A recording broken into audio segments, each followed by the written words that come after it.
salaamaaleykum dal leen ak jàmm ci dëkk Dakar de plus en plus ñuy dem supermarché ñu ngi am place bu importante ci suñuy dund li waral lool mu di dafa nekk bërëb boo xamante ne mën dafa jëndee lépp loo xam ne da nga koo soxla waaye n'en demande pas moins am na surveillance gu méttee ñetti de plus am na ay caméra de surveillance yoo xam ne dañuy filmer rayon yi 24 heures sur 24 amul dara loo xamante ne mu leen fa rëcc dafa am benn soxna bu ànd ak benn waay ñoom ñaar seen spécialité mu di sàcc anam bi ñuy def ba sàcc nag dafa yéeme loolu ñuy essayer découvrir ci vidéo bii di tey mais balaa lool bu leen fàttee abonné wu ngeen liké te it ngeen partagé vidéo bi vidéo baa ngi nii nag nañu xool attentivement nu mbir mi demee.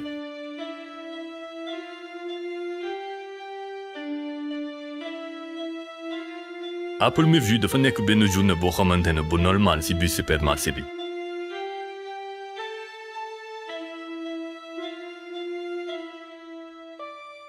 waa ji ñuy gis nii Animals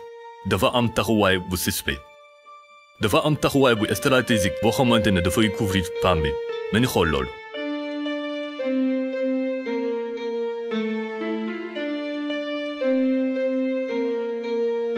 pendant ce temps waa ji muy continuer di def semblant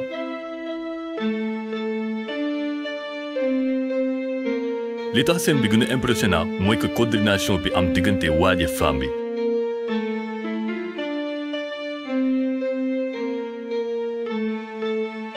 geste bi gaaw na teg ci précis femme bi ba mu jëlee affaire yi ba noppi amul dara loo xamante ne dafay attirer attention lii rek de wane ne ñoom ñaar yàgg nañ def lu mel nii tey jii nii caméra de surveillance ñoo leen trahir moo waral ñu mën a am image yu mel nii. li tax seen stratégie bi graaw mooy que femme bi accessoire bi mu utiliser pour mën a sàcc carton bi mu di sër bi nana na ngand boo xamante ne dina ko permettre mu mën a dissimuler ay objets ci suuf ba kenn du ko mën a gis. situation bi nag mooy nii ñaar yi def jëf ji nag police moom leen di wër jamono ji ginnaaw ba ñu defee lii dañoo génn daal di dem après lañ découvrir que nag am na ay carton yi marqué ñu vérifier caméra de surveillance yi ci lañ gis image yi. mbir mi nag mooy nii ñu ngi leen laaj seen xalaat à travers le commentaire bu leen fàttee abonné wu ngeen partager vidéo bi su fekkee ni apprécié ngeen mais yéen tamit dama seetaan suñu yeneen ñu vidéo sur notre chaîne sur ce ñoo ñu waxtu ba beneen sur Dëkk Dakar.